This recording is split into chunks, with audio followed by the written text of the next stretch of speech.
রাধে। জয় গৌর। আমরা জানি চৈতন্য ভাগবতে একদিন মহাপ্রভু পানিহাটিতে রাঘব পণ্ডিতকে কৃপা করে আসলেন বরাহনগরে। আজ যে স্থানটার নাম পাটবাড়ি, সেইখানে মহাপ্রভু একদিন আসলেন। সেই পাটবাড়ি বর্তমানে যে নামে আমরা চিনি, সেখানে এক শুদ্ধ বৈষ্ণব ব্রাহ্মণ বাস করতেন। তবে প্রভু আইলেন বরাহনগরে মহাভাগ্যবন্ত এক ব্রাহ্মণের ঘরে। সে বিপ্র বড় সুশিক্ষিত ভাগবতে, প্রভু দেখি ভাগবত লাগিলা পড়িতে। তো মহাপ্রভুকে দেখে তিনি ভাগবত পাঠ শুরু করলেন। এত অপূর্ব তিনি হরিকথা বর্ণন করছিলেন, ভাগবতী কথা বর্ণন করছিলেন, যা শ্রবণ করে মহাপ্রভু খুব খুশি।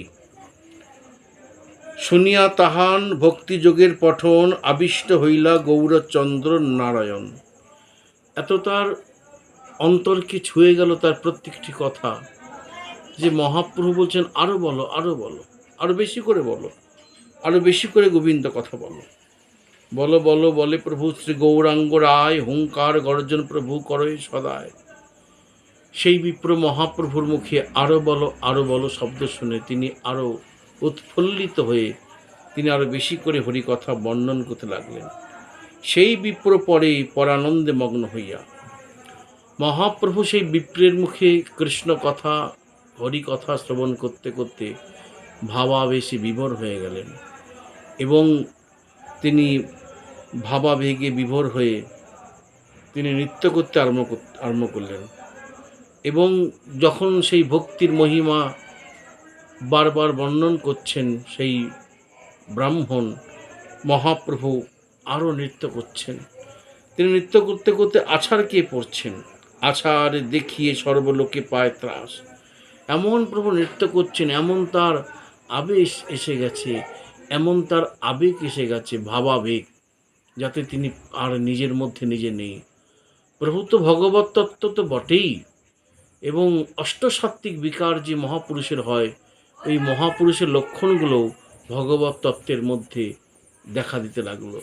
তিনি নৃত্য করছেন, হুঙ্কার করছেন, গর্জন করছেন, আছাড়কে পড়ছেন। এই দেখে সমস্ত অন্যান্য ভক্তগণ অবাক দৃষ্টিতে তাকিয়ে রয়েছেন। এই মতো রাত্রি ৩ প্রহর অবধি ভাগবত শুনিয়া নাচিলা গুণনিধি। বাহ্য পায় বসিলেন শ্রী শচীনন্দন, সন্তোষে দ্বিজেরে করিলেন আলিঙ্গন। সত্যি অপূর্ব, তুমি আজ আমাকে কৃষ্ণ কথা শুনিয়েছ। এই বলে মহাপ্রভু তাকে আলিঙ্গন করলেন। প্রভু বলে, ভাগবত এমত পড়িতে কভু নাহি শুনিয়ার কাহারও মুখেতে। তুমি যেভাবে ভাগবত পাঠ শ্রবণ করালে, এরকম ভাগবত পাঠ কারোর মুখে শুনতে পাওয়া যায় না।